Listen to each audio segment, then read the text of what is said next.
If you focus on the process, the money will come. In the gym, if you focus on the process of your training, the body will come. That's the thing about it. So what your focus should be on is not the goal. The outcome is never the focus for anyone. That's going to cause you anxiety. You're living in the future. You're not living in the present. And that's the key here. Sitting down today with Raj, a full-time trader and also an analyst with over 15 years of experience for D&D trading. So Raj, welcome on the podcast. Good to have you here, and look forward to talk trading and see kind of your story also. Thank you. Yeah, nice to be here. Nice to talk to you. Thanks for having me. Let's start with this. Tell me a bit more about what got you in the market in the first place. Okay. So this is I'll try and keep this story short. So I used to be in the fitness industry. So I was a footballer growing up, and I took a job in a gym when I was younger after studying sport and exercise sciences and all of that kind of stuff. And the gym that I happened to get a job in was the JP Morgan building in London. So I got a job in that gym. And I started to get to know the traders, and when I started to make good money and stuff like that, I started to ask those traders where to put my money and what stocks to buy, and things like that to try and get my savings up. And that's how I caught the bug. I just started from there. Tell me a bit more about how you started. Was it like on your own money, and then what got you to that next level eventually? Yeah, so initially I just started investing my own money into different trading accounts. Like I had an eToro account, I had an IG account, and I also had like a longer term one, which was Interactive Investor. That was more like buying shares, buying and holding shares, rather than spread betting or CFDs or anything like that. So that was kind of what I did at the beginning. But as time went on, 4 years later, after I joined that gym, the gym closed down. Two of the guys moved over to a place in Windsor, and I actually got a job as a clerk. And I used to do sales. I used to do writing out FX transactions. I used to do administration duties on a physical FX desk. So I started selling futures, so forwards and options in foreign exchange and real money and physical money foreign exchange. So then I just started to learn about the ins and outs of the foreign exchange market. So I then moved to a bigger company after that called HiFX, who were eventually bought out by XE. And I was working on the EFX desk there. And I started learning more and more about the FX markets, and I did some qualifications as time went through. I did my STA qualifications and some compliance qualifications and things like that as time went through. And I literally went from the bottom in, writing out transactions, selling forwards and options for corporate companies, trading on the side. The whole time I was trading on the side, and then it just got more and more the more qualifications I did, really, as time went on. Do you see any similarities or any kind of main things that you applied from the fitness side to then the trading side? Was it similar or was it different things? Wow. So the only thing that I didn't even know at the time that was similar was the discipline. So I'm a very, very disciplined person, and I'm a very routine orientated person every single day. I'm not going to say that I'm perfect in the way, because like sometimes the way I live can be a little bit messy, but in my job, 100%, I have to do the same things every day. I generally eat the same things every day. I exercise at the same time every day. And that routine for my training years, for when I was a footballer going into working in the gym, I didn't know at the time, but it put me in really good stead with my trading. Like now, I absolutely love my trading routine, and that must have stemmed from my years of exercising. What is your core trading style these days? And did that change from the time when you first started trading? Was it different or is it the same thing as you do now? It's changed a few times, to be honest. So when I worked professionally in the industry, so I used to manage a fund before, and obviously I'm managing a fund now. When I'm managing funds and I have the correct infrastructure, I will day trade. So if I'm going into having market access through an exchange, like the futures exchanges, or I'm trading on the stock exchanges, the actual physical exchanges, I'm more likely to day trade then. But when I was trading with like CFDs or spread betting, I would swing trade. So I went through different periods in my life where I was day trading and different periods where I was swing trading. At the moment, I'm day trading because we have really, really strong infrastructure. Like we have access to very low latency markets. We have no spreads, the way we trade, things like that. So I can day trade again, but it really does depend on the products that I'm trading. A lot of people would say you're either going to be like a good day trader or a good swing trader. You're able to switch back and forth between both. Is it a different strategy, different thing completely, or do you feel like things are fairly similar? A few principles, the few core principles of the strategies are the same, but it is very different. It's very, very different from a personal perspective. So the swing trading for me requires a lot of patience. You can compound a lot easier on your trades. You can run nice trends for a really long time. The market's less erratic. And if you're a very patient, stable, calm person, that's for you, like if the only thing I would say about that is that you hold and assume overnight risk.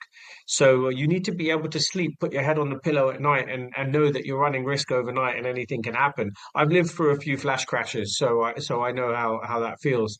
And then on the other end of the scale with the day trading, I like the fact, like, I don't trade a lot. I trade once a day, so once maximum twice a day. So I really like the fact that I can put on a position, I can find out the outcome, I can close my computer down, and like kind of reevaluate how that day's gone, and then start again the next day. I love that aspect of day trading. That's my favorite part of day trading, the fact that I can end flat, I can go over my results, I can rationalize what I'm doing, and then wake up the next day and try start again from zero.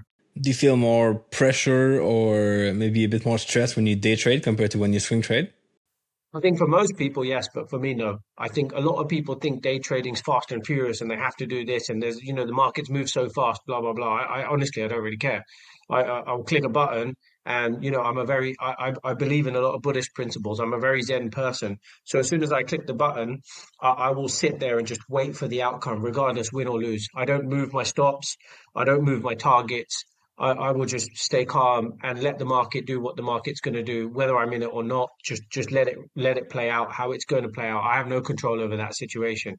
So that's the way that I try and live by that philosophy for day trading. But I can understand why people get so erratic with day trading, because it can be more emotional, because the moves are so much more pronounced and so much more volatile during the day period. So I understand how they feel. But when I'm coaching and when I'm talking to my junior traders, I try and help them learn that philosophy of, look, the market's going to do what the market's going to do, whether you're in it or out of it. You have the choice to go in or out. Nobody's making you do this. Are you more of a trend trader or more like a reversal trader? I'm 100% a trend trader. I don't understand people that try and pick tops and bottoms in the markets. I can't fathom why that's an appealing thing, because that adds to the stress. Like if you're sitting there and you're thinking, oh, like, Tesla's gone too far to the downside now. I need to try and pick the point of the reversal. You're going to need 4 or 5 attempts to work out where that reversal is, and you're going to lose 4 or 5 times to work out that reversal is. And I'm sure people listening would have tried. But on the other end of the scale, it's like, for me, I swim with the tide. Like, if the tide's going in one way, I want to swim with the tide, and I want that tide to carry me in my trade rather than trying to swim against the tide and getting it right. Yes, I don't know what it is. Maybe it's an ego thing that people try and like pick these amazing entries. I don't think there's such thing as a immaculate entry or a precise entry. I don't think that even exists. I think you get the flow of the market, you try and enter the flow, capture what you can during that flow, and then walk off happy. Try and walk off happy. Yeah, definitely. What kind of tools are you using, or what kind of analysis are you using to look at trends and to figure out when you should enter or when you should get out? Yeah, so I generally have an anchor time frame, which is a higher time frame that I use for my trends, which is the daily time frame. And then I enter off of a 5 minute time frame most of the time. Basically, I want both of those trends to be in line. So the more similar those two charts can look to each other, the better for me. So if we're trading above the moving average on a daily time frame and it's at a 45-degree angle, I want to be trading above the moving average on a 5 minute time frame, again at a 45-degree angle. When we get a small pullback, I'm looking for like a little bit of a confirmation signal that we're trying to get back into the direction of the underlying trend, and I'm going to try and enter based on that. That's normally how I try and work this out. I use very little indicators. It sounds very simple. I think a lot of people would try to overcomplicate things and try to make it like fancy or have a bunch of rules. Why do you think that simple works better in general? Because I've tried all the other stuff. So I'm obviously a qualified technical analyst. So I've been through the ringer of using all of the indicators, testing all of the indicators. I've traded with Elliott Wave. I've traded with Market Profile. I've traded with Point and Figure. They all mean the same thing at the end of the day. Like price is price. Price tells you what you need to know at the end of the day. I describe it as the matrix. So like, if you're deep into the matrix, you start seeing the numbers, the zeros and ones. But if you look out of this and you try and look at a bigger picture, you can see what the real picture the market's trying to tell you. So that's the way I look at it. You can try all these little things like different chart types, different indicators, Ichimoku clouds and all of this, Renko charts and all of this stuff. At the end of the day, the price is doing the same thing. Those things wouldn't turn up if the price wasn't doing what the price was doing. You can decipher all of that if you've been in the markets for a long period of time. It doesn't make a difference. As a technical analyst, do you feel that a lot of other technical analysts are maybe not so good at trading? They kind of have a lot of theory, a lot of experience, like indicators and tools, but they get too confused with actually trading and placing trades. Yeah, I think the problem with that is ego, right? So, if you're a technical analyst, your point is to work out whether your analysis is correct. So, I've written for places like TradingView, FX Street, Zero Hedge, Kitco. So, I've been an analyst for a very long time. So, it our job as an analyst is to turn around and write analysis report and say, "Oh, look how good this analysis was. Look, I was right." It doesn't. The market doesn't care if you're right or wrong. That's not the problem. The readers do. So your job as an analyst is very different to your job as a trader. Your job as a trader is obviously to protect your risk and make money, right? Your job as an analyst is for people to read your articles and for people to think you're smart. So the ego is very, very different between the two. But also the idea of like just pushing the button. A lot of analysts are going to see different patterns and multiple things they've traded before, and then it's hard to go in. I kind of see it the same way as a trader who's been like watching YouTube videos for 10 years or something. They have a lot of different theories and patterns that they look at and they recognize, but it's hard for them to go in the market and just kind of keep things very simple. Yeah, I mean, I very rarely look at the YouTube videos and stuff. If I get interviewed, I'll go and watch it. But sometimes, every so often, one of my traders will send me something and say, like, what do you think of this? Or like something like that. Or I get asked about it. So there are some times where I think it's like I find it amazing that what I do like on YouTube, and there are some very, very good things, are like if you get interviews with good traders or a good trader comes on to talk or like there's a psychology thing. I love those things. But I think as a new trader, if you're trying to decipher what strategy to use, there's got to be millions, multiple millions of strategies on YouTube. And my advice to anyone would be if you are going to choose one, use one and run it. Like really work on that one. Don't choose four, five, six different ones because, like you said, like just a minute ago, if you're seeing multiple patterns, multiple things, that's just going to cause analysis paralysis. So just like go for one, maybe a MACD based strategy and run that. Go for maybe a price action based strategy and run that, or a RSI strategy and run that. Just choose one, run it to its entirety, see if it works, and then if it doesn't work, move on to the next one and have a good sample size. Did you struggle with that idea of strategy jumping and going from like one thing to the other one, or was it easy for you to stick to one thing and just follow it? Yeah, so on the disc scale, I'm a traditional I personality, which does mean that I have a propensity to move from one thing to another. So I personally struggle with that for my whole trading career. But what I did is after I learned that about myself, I then thought, how many strategies did I go back and make that were actually good? The good thing about being an I personality is that you can make strategies at the drop of a hat. That we're very creative people. So I can make strategies all of the time. I make strategies, you know, probably monthly, weekly. I can if I want to. The interesting thing is that none of them none of them are better than each other anymore. So what I do is I have to just literally focus my energy and my effort on being regimented and being disciplined on the one strategy that I'm trading, and then use my mental energy for things outside, for like my trading psychology or my process development or my performance. So that's what I do. My strategy doesn't change now, but all of my mental creativity and my mental battery is used on my psychology, nothing, not on my trading. What will you tell someone who comes to you and say, I have a discipline problem. I cannot stick to my rules, cannot follow the plan. I want to be more disciplined. What will you tell them to focus on and to do? Okay, so that's actually my area of speciality as a coach. So as a coach, I work more on performance than I do on strategy. Strategy, I'm not bothered. I've got strategies that work. People have strategies that work. That's fine. The discipline side and the performance side is where I excel with the people that I trade. So the first thing I do is I try and slow this down for them. So I say, look, if you can prove to yourself you can take one trade a day based on one signal every single day for 20 days, then I'm going to start working with you. Then I'm going to see if you can actually do this or not.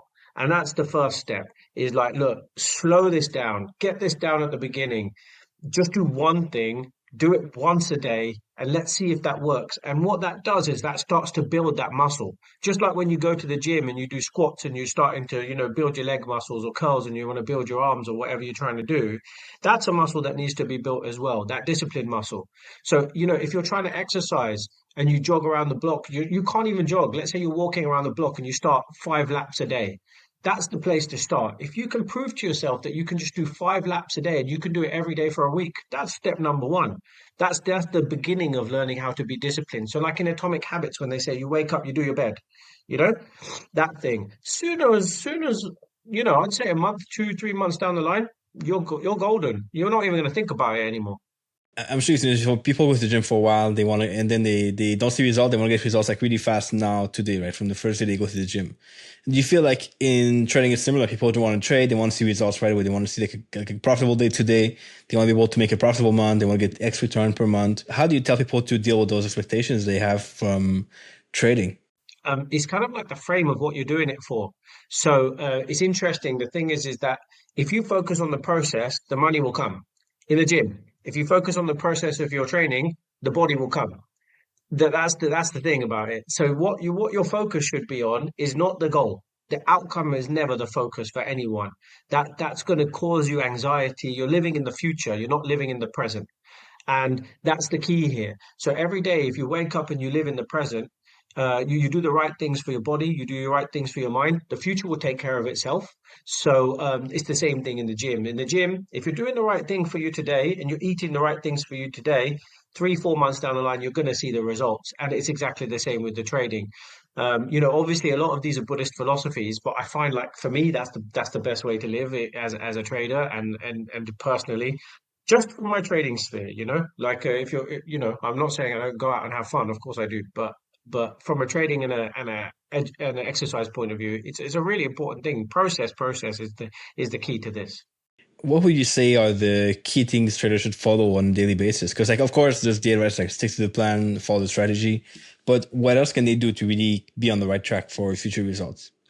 Okay, so just straight and off the bat is just that there's no such thing as a holy grail. There's nothing there, and then obviously learning to lose is a key factor in these things.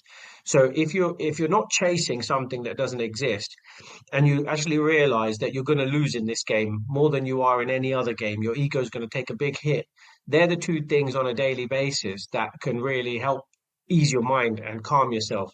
In terms of routine, is try and wake up and do the same things every day. So, like in the sense that I'll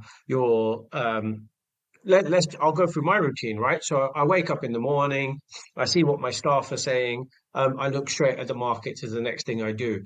I don't trade the European markets, right? I only trade the US markets. So what I do is I go and ask my traders, how were your trades? And I look at the markets and I kind of hold them accountable, really. I say, look, the DAX has done this today. Did you manage to get this trade? Because the setup was there. We all know each other's setups. So if they do something wrong, they're accountable to me. If I do something wrong, I'm accountable to them.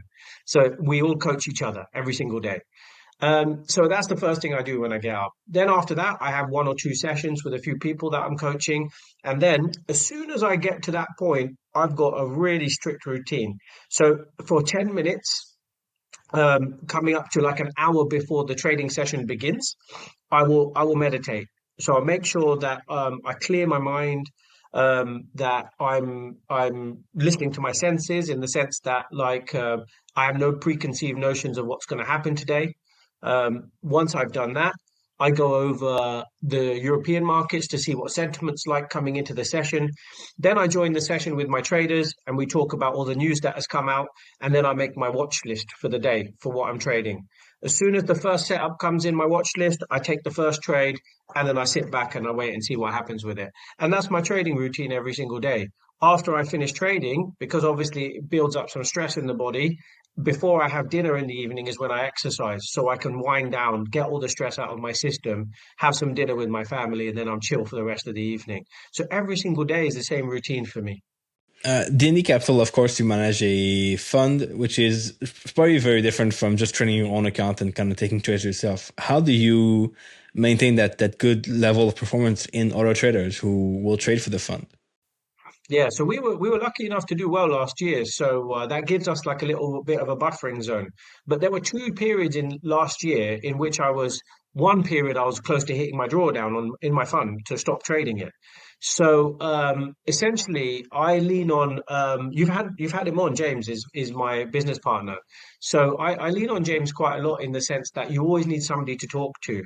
The thing is that we know the strategy works. So as I was trading this strategy, and I initially went through a really strong run at the beginning, November, December, I was up like 20%, 21% in our fund at that point. But then going through February and March, I drew down a lot of the profits that we made. And was starting to get worried about it. I keep a 20% drawdown on every single account I trade. So I was getting worried about losing the profits that I was making. And then basically, James reminded me that the strategy works. Just follow the process every single day. The reason why you have a drawdown is because that's where you want to reassess what you're trying to do. And after that, after I kind of like zen back into my trading and just focused on the process every day, it kind of fixed itself over that period of time. So in the end, we finished up quite nicely. And then this year, at the start of this year, something similar has happened a little bit. I had a really good October, November. Leading into December, I was up quite well. Trump came in, and the market volatility really picked up. Stocks started to sell off a little bit. I made 5% leading into the start of the year, and currently now I've lost the majority of that. I've lost the majority of the 5% that I started with this year. But every day I'm still quite calm. I'm still coming in. We're in profit, so it's a bit different to last year.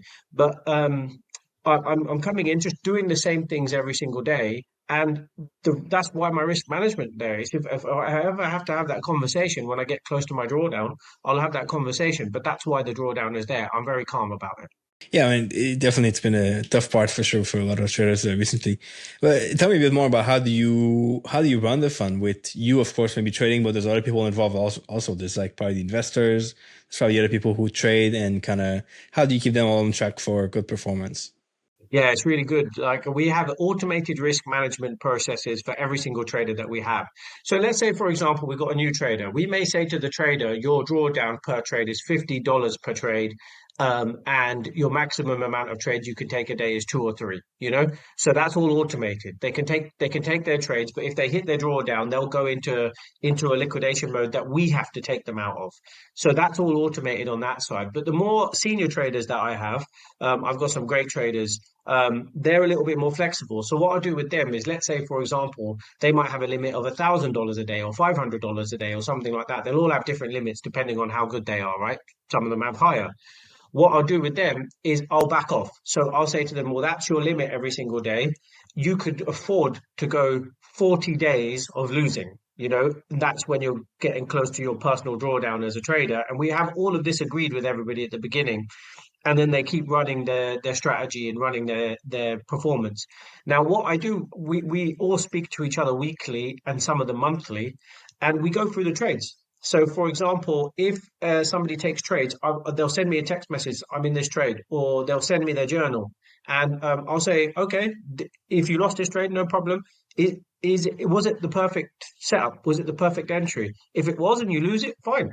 Happy days. But what could you have done better? Why did you choose this trade versus the other one?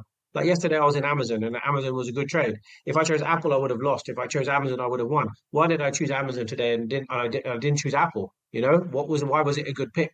And from the other ones the day before and the week before.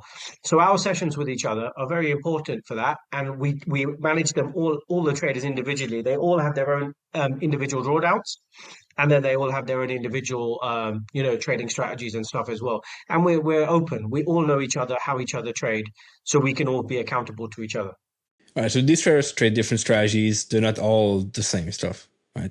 Yeah, correct. They're all so the majority of them trade two of our strategies.